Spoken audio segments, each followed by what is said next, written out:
पिट्ठी पर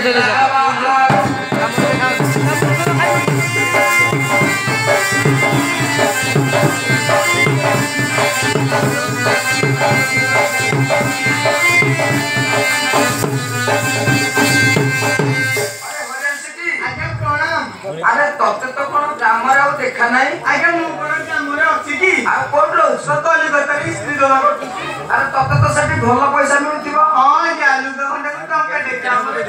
न किए काम करिवो अरे तू तो कलिकता रे स्थित बाकटिलु तोर ए गारो सेवा बाडी किए कराई मोर तो भाई माने आ तोर घर वाला परा थिला हां जा अछि से को काम नाम करे ना कोन रे कहले जादू दिगरे चंद्र जी देखु नाही से पुनी गाना अरे दिन रे चंद्रसूर्य कहा को देखु ना कि रे समझ में ताती ले आ से को बाहर को जाए ना गाड़ी से मासे जाई बोल से काई मोर अरे मु पर से कथा पचली केउ कहू ता से को बाहर पड़ी जाए ना आके से घर बसिले बाहर को के जाए से काई मोर आसी को तो गोडे की रखियो टंका लुका नबा आसमान बना कोई गाना किलो आसमान बना गाना किलो आसमान बना गई थोड़ा गनो के सिंह सुना कोई मोर आकाश में तू आ सोचा हारी न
Nora,